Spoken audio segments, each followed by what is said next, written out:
नमस्कार, welcome to career 247। मैं हूं प्रशांत धवन। नाउ ये जो वीडियो मैं आपको दिखाने वाला हूं दुनिया भर में हो चुकी है वायरल। ये है पाकिस्तान का पंजाब बहावलपुर इलाका। और अब देखोगे यहाँ पे कि भारत के मिसाइल ने यहाँ पर क्या किया है।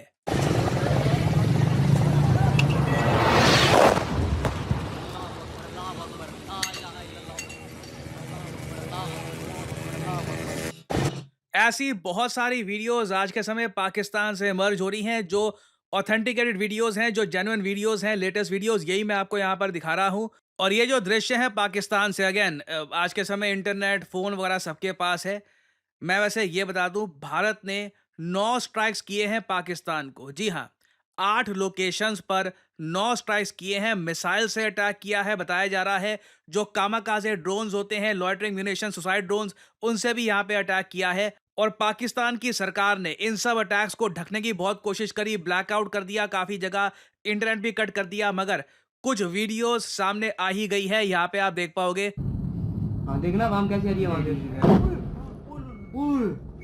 अभी वीडियो क्या हुई नहीं होगी।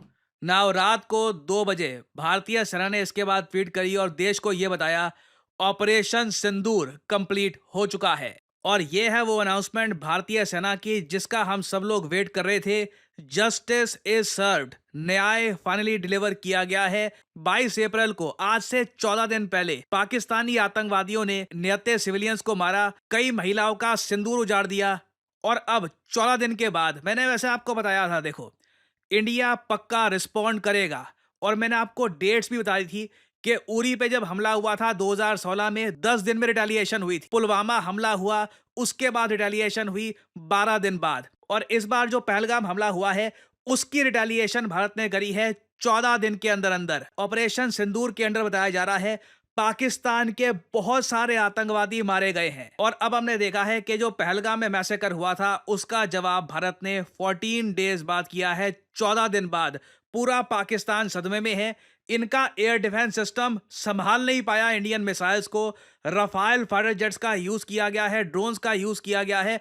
और मुझको यहां पर एक बात बोलनी पड़ेगी, थैंक गॉड हमने पाकिस्तानी मीडिया को बैन कर रखा है, नहीं तो ये लोग आज के समय अपने बचे कुचे अकाउंट से इतनी फेक न्यूज फैला रहे हैं। फॉर एग्जांपल, हामिद मीर, ये पाकिस्तान का सो कॉल्ड रिस्पेक्टेड जर्नलिस्ट है। ये ट्वीट करता है, अपने आप कहानियां बनानी इन्होंने स्टार्ट कर दी। मैंने आपको बताया था ये लोग ऐसा करेंगे, कोई फोटो ले लेंगे 2021-22 की, 2014-15 की, वो डाल देंगे और क्लेम करना स्टार्ट कर देंगे, देखो हमने रफाल फाइटर जेट या भारत का कोई हमने फाइटर जेट शूट डाउन कर दिया। इधर हामिद मीर कहता है कि जी डॉग फाइट हुई है पाकिस्तान एयरफोर्स, इंडियन एयरफोर्स के बीच में, और एक इंडियन फाइटर जेट नीचे यहाँ पे शूट डाउन कर दिया। जबकि ये कोई भी कह देगा ये फोटो पुरानी है। 2021 में एक मिग 21 क्रैश हुआ था भारत के पंजाब में, मोगा की फोटो है। ऐसी जो फोटोज हैं, ये पाकिस्तान के सो कॉल्ड वरिष्ठ जर्नलिस्ट उठाकर इस तरीके से फेक न्यूज फैला रहे हैं। और सबसे फनी बात पता है क्या है? पाकिस्तान की सरकार ने खुद, जो इनकी फॉरेन मिनिस्ट्री ने ऑफिशियल अभी के लिए एक इस पे स्टेटमेंट दी है, वहां पर पाकिस्तान खुद क्लेम कर रहा है कि कोई भी इंडियन फाइटर जेट पाकिस्तान के एयर स्पेस में नहीं गया। मिसाइल्स भारत के पास आज के समय इतने अत्याधुनिक है कि भारत की धरती पर ही रहकर ये सारे मिसाइल्स फायर किए गए। और 9 लोकेशन जो है पाकिस्तान की, वहां पर आतंकवादियों के ठिकानों को डिस्ट्रॉय कर दिया गया। और ये बात देखिए, पाकिस्तान की सरकार खुद एडमिट कर रही है। जो भी मैं आपको जानकारी दे रहा हूं, ये वेरीफाइड ऑफिशियल सोर्सेज से है। ये पाकिस्तान के विदेश मंत्रालय ने स्टेटमेंट पुट आउट करी है। यहां पे आप देख पाओगे, पहली ही लाइन में ये लोग कहते हैं कि जी ब्लेटेंट एक्ट ऑफ वॉर कर दिया है भारत ने, भारत की वायुसेना, while remaining with in Indian air space. देखो यहां पे हुआ क्या है, हमने लाइन ऑफ कंट्रोल भी लगता है कि क्रॉस करी नहीं है। लाइन ऑफ कंट्रोल से ही जो स्कैल्प क्रूज मिसाइल है, उसके अलावा हैमर मिसाइल भी, ये हमने यूज किए हैं। और पाकिस्तान की 8 लोकेशंस पर 9 स्ट्राइक्स किए हैं। इनमें जो मेन लोकेशंस हैं, 2 पीओके में हैं। पाकिस्तान ऑक्यूपाइड कश्मीर का जो कोटली एरिया है और मुजफ्फराबाद, यहां पर हमने मिसाइल से अटैक किया है। और उसके अलावा पाकिस्तान की जो पंजाब स्टेट है, वहां पे बहावलपुर इलाका है। यहां पर देखो इनके कई टेरर कैंप्स थे, कई आतंकवादी यहां पे ये लोग प्रोड्यूस करते थे, इसको भी हमने अटैक किया है। तो पहली बात तो देखिए, भारत के जो फाइटर जेट्स हैं ये पाकिस्तान में गए ही नहीं। तो कोई भी पाकिस्तानी यहां पर क्लेम कर रहा है पुरानी फोटोज वीडियोज उठाकर कि इंडिया का फाइटर जेट शूट डाउन कर दिया, हमने ये कर दिया, ये फेक न्यूज है। ठीक है, ऐसा कुछ हुआ नहीं है। उल्टा अभी मैं बहुत सारी न्यूज फॉलो कर रहा हूं, पॉसिबिलिटी लग रही है कि भारत ने पाकिस्तान का JF-17 थंडर शूट डाउन कर लिया है।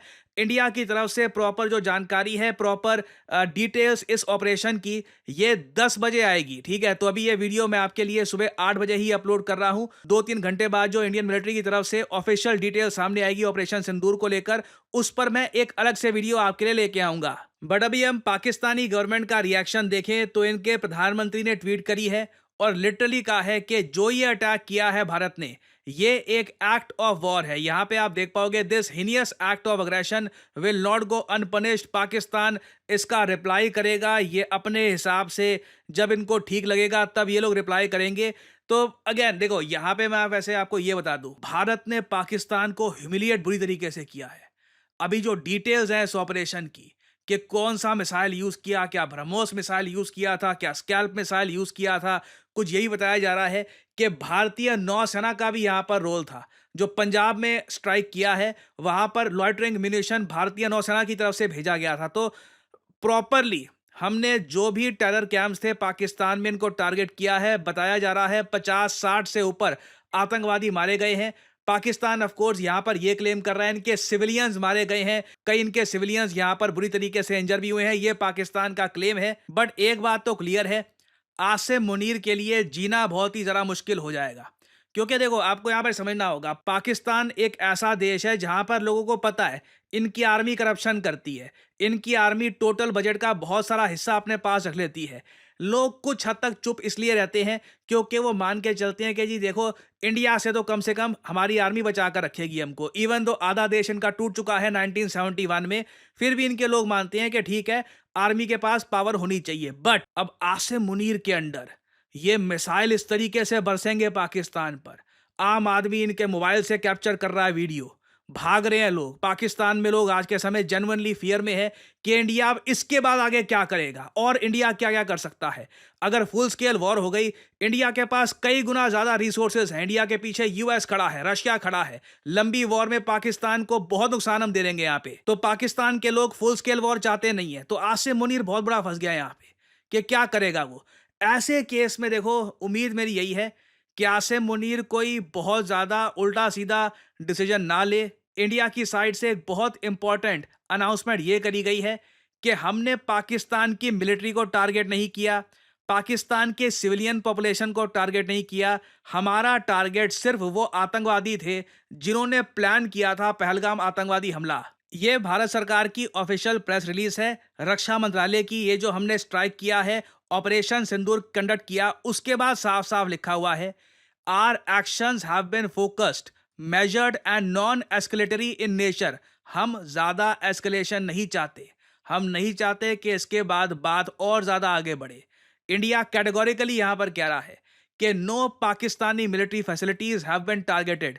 इंडिया ने डेमोन्स्ट्रेट की है considerable restraint in selection of targets and the method of execution. Precise तरीके से हमने अटैक किया है, पिन पॉइंट एक्यूरेसी से। जो वो टेरर ट्रेनिंग कैंप्स थे जहां पर आतंकवादियों को ट्रेनिंग दी जा रही थी, सीधा उन्हीं को अटैक किया है। और इसकी अभी एक डिटेल्ड ब्रीफिंग आनी है कि ऑपरेशन सिंदूर में क्या क्या हमने बेसिकली किया है। और इंटरेस्टिंगली पाकिस्तान की सरकार भी एक मीटिंग करेगी 10 बजे, और मुझे लग रहा है यहाँ पे आसिम मुनीर एक ब्लंडर करके मानेगा। मुझे लगता नहीं है कि जो ये इंडियन गवर्नमेंट की बात है यहाँ पर कि हमारा अटैक नॉन एस्केलेटरी नेचर है, आसिम मुनीर को समझ में आएगी। ये कुछ ना कुछ फिर से करने की कोशिश करेगा और पाकिस्तान का और नुकसान करवाएगा। खैर, अभी इससे रिलेटेड बहुत सी डेवलपमेंट्स आएंगी, आज ही आएगी।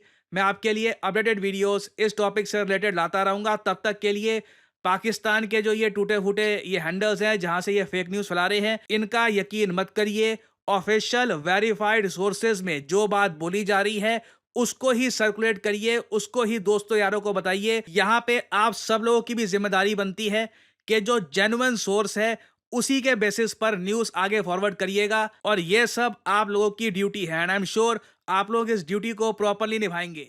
क्या आपने सोचा है कि भारत में on an average best paying jobs किस सेक्टर में होती है? मैं उस आदमी की बात नहीं कर रहा कि एक या दो तीन लोगों को करोड़ों का पैकेज लग गया। मैं यहाँ पे बात कर रहा हूं ऑन एन एवरेज। इंटरेस्टिंगली इस पर आप गूगल करेंगे तो आपको बहुत सारे ऐसे आर्टिकल्स दिख जाएंगे जहां पर साफ साफ लिखा होगा जो बेस्ट पेइंग जॉब्स भारत में होती हैं ये सरप्राइजिंगली आज के समय आ रही हैं बैंकिंग एंड फाइनेंशियल सेक्टर में, जिसको हम बीएफएसआई कहते हैं। और अगर आप एक फ्रेश ग्रेजुएट हैं, फाइनल ईयर स्टूडेंट हैं, वर्किंग प्रोफेशनल हैं, तो आपके सामने एक बहुत अच्छी अपॉर्चुनिटी है। आप अपना करियर बिल्ड कर सकते हैं as a retail banking manager, wealth manager, financial advisor, relationship manager या फिर इवन एन इन्वेस्टमेंट एनालिस्ट। और इस फील्ड में अपना करियर किक स्टार्ट करने के लिए करियर 247 आपके लिए लेके आया है retail banking and wealth management course, जहां पे आपको banking foundation, retail banking products क्या होते हैं, फाइनेंशियल एडवाइजरी के बारे में प्रॉपर जानकारी दी जाएगी और साथ ही साथ खुद को प्लेसमेंट रेडी कैसे करना है उसमें भी आपको गाइडेंस दी जाएगी। और इस कोर्स की सबसे खास बात यह है कि इस कोर्स में आपकी परफॉर्मेंस अच्छी रहती है, आप अटेंडेंस प्रॉपरली अपनी यहाँ पर देते हैं, तो कोर्स के एंड में हम लोग अपनी तरफ से पूरी कोशिश करेंगे कि आपको एटलीस्ट 2 इंटरव्यूज मिले। और अगर आप सोच रहे हैं कि इस फील्ड में इवेंचुअली कहाँ आप काम कर सकते हैं, टॉप रिटेल बैंक्स में एक्सिस, पीएनबी, एसबीआई, एचडीएफसी, हर जगह आज के समय आप अगर देखें दे नीड बैंकर्स। सिमिलरली ना सिर्फ बैंक्स, इवन जो एनबीएफसीज हैं वहां पर भी आप काम कर सकते हैं। जो वेल्थ मैनेजमेंट फर्म्स हैं जैसे कि मोतीलाल ओसवाल, फ्रैंकलिन टेम्पल्टन, वहां पर भी आपका करियर ओपन हो सकता है। बीएफएसआई सेक्टर में आप देखोगे कॉन्स्टेंटली ग्रोथ हो रही है, क्योंकि जैसे जैसे भारत की जीडीपी बढ़ेगी इस सेक्टर में ग्रोथ होना ऑब्वियस है। और करियर 247 के इस कोर्स की सबसे यूनिक बात यह है कि ना सिर्फ हम आपको सारी स्किल्स प्रोवाइड करेंगे, साथ ही साथ एक बहुत ही ज्यादा इंपॉर्टेंट सर्टिफिकेट होता है national institute of securities and markets का। ये एक एग्जाम पास करने पर मिलता है, निम्स सर्टिफिकेट। इस एग्जाम को कैसे पास करना है, ये सर्टिफिकेट कैसे आप एक्वायर कर सकते हैं, इसके लिए भी आपको प्रिपेयर किया जाएगा, ताकि जैसे ही आपका कोर्स खत्म होता है आप निम्स का एग्जाम दे, ऑफलाइन एग्जाम होता है ये, और उसके बाद you can get this certificate from the national institute of securities market. और उसके बाद वेल्थ मैनेजमेंट में जो म्यूचुअल फंड्स का एक बहुत ही बड़ा सेगमेंट है, वहां पर भी अपना करियर आप किक स्टार्ट कर सकते हैं। सो आपको करना क्या है, यहाँ पर करियर 247 की जो ये वीडियो आप देख रहे हैं, यहाँ पर नीचे कमेंट सेक्शन में जाइए, यहाँ पे आपको ये कमेंट सेक्शन में लिंक मिल जाएगा, start your banking and finance career. इस लिंक पर करिए क्लिक और यहाँ पे आपके सामने ये पेज ओपन हो जाएगा। इधर अपना नाम डालिए, ईमेल आईडी डालिए, अपना मोबाइल फोन नंबर डालिए और नीचे जहां पर डिस्काउंट कोड लिखा हुआ है यहां पर एंटर करिए PD10, ताकि आपको डिस्काउंटेड प्राइस में ये कोर्स खरीदने का मौका मिले। बहुत ज्यादा एक अफोर्डेबल प्राइस में हमने ये कोर्स लॉन्च किया है।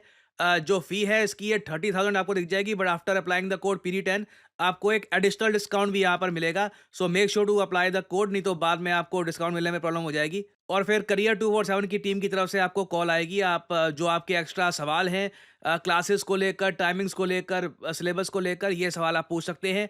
और अगर आपको लगता है कि this is the field for you, यहाँ पे आपका करियर बनना है, you can start your career in the retail banking and wealth management sector. So इसी नोट के साथ यह है वीडियो का अंत। Thank you for listening and as I always say, may the gods watch over you.